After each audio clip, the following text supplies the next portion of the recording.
June 4 ദേശീയ tailoring ദിനം.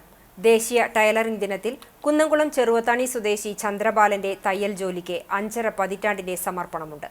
കുന്നംകുളം താഴത്തേപ്പാറ ഭാവന ടാക്കീസിന് മുൻവശം ചെറിയ മുറിയിൽ ഇരുന്നാണ് 76-കാരനായ ചന്ദ്രബാലൻ ജീവിതം തുന്നിയെടുക്കുന്നത്.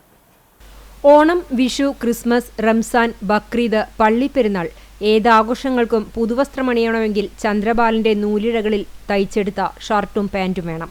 ഈ കാലയളവ് വരെ പുരുഷന്മാരുടെ വസ്ത്രങ്ങൾ മാത്രമാണ് തുന്നിയിട്ടുള്ളത്. 11-ാം വയസ്സിൽ 6-ാം ക്ലാസ്സിൽ പഠിക്കുമ്പോൾ ടൈലറിംഗ് പണിയോട് ഇഷ്ടം തോന്നി. 5 വർഷം കൊണ്ട് സ്വന്തമായി തയ്യൽ ജോലി ചെയ്യാൻ പഠിച്ചു. 1970 മുതൽ സ്വന്തമായി തയ്യൽ കട തുടങ്ങി. സ്കൂൾ തുറക്കുമ്പോൾ യൂണിഫോമുകളുടെ തിരക്കായിരിക്കും. വർഷങ്ങളുടെ കുതിച്ചുചാട്ടത്തിൽ 1000-ലധികം വിവാഹങ്ങൾക്ക് മണവാളന്റെ ഡ്രസ് തുന്നിയെടുക്കാനും കഴിഞ്ഞിട്ടുണ്ട്.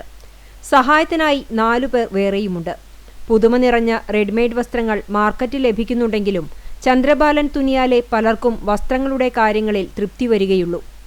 പ്രായവ്യത്യാസമില്ലാതെ ആരോട് ചോദിച്ചാലും ബാലന്റെ തുന്നലിന് ആരാധകർ ഏറെയാണ്. കുന്നംകുളം മേഖലയിൽ നിരവധി പേർ ഇദ്ദേഹത്തിന്റെ ശിക്ഷണത്തിൽ തയ്യൽ അഭ്യസിച്ചിട്ടുമുണ്ട്. മൂത്ത മകൻ ജുബീഷ് പിതാവിന്റെ പാത പിന്തുടരുന്നുണ്ട്. പ്രശസ്ത അഭിനേതാവ് മോഹൻലാലിന്റെ ഷർട്ട് നൽകുവാൻ കഴിഞ്ഞത് കുടുംബത്തിന് അഭിമാനമാണ്. പുതുമ നഷ്ടപ്പെടാതെ ഷർട്ട്, പാൻറ്റും എന്നിവ തയ്ക്കാൻ യുവാക്കൾ നേരത്തെ ഇദ്ദേഹത്തെ തന്നെ ബുക്ക് ചെയ്യും. ഉപഭോക്താക്കളുടെ വിശ്വസ്തത സ്വന്തമാക്കിയ ഇദ്ദേഹം സാധാരണക്കാർക്ക് പരമ്പരാഗത വസ്ത്രങ്ങൾ മുതൽ ആധുനിക ഫാഷനിലുള്ള വസ്ത്രങ്ങൾ വരെ തയ്ച്ചു നൽകും. റെഡിമെയ്ഡ് വസ്ത്രങ്ങളുടെ അതിപ്രസരത്തിലും ചെറുശാലയിൽ ഏത് ദിവസവും കഠിന പ്രയത്നം ചെയ്ത് തുണിയിൽ മാത്രമല്ലാതെ മനസ്സിലെ സ്നേഹവും സമർപ്പണവും നൽകുകയാണ് ചന്ദ്രബാലൻ. അംബികയാണ് സഹധർമ്മിണി.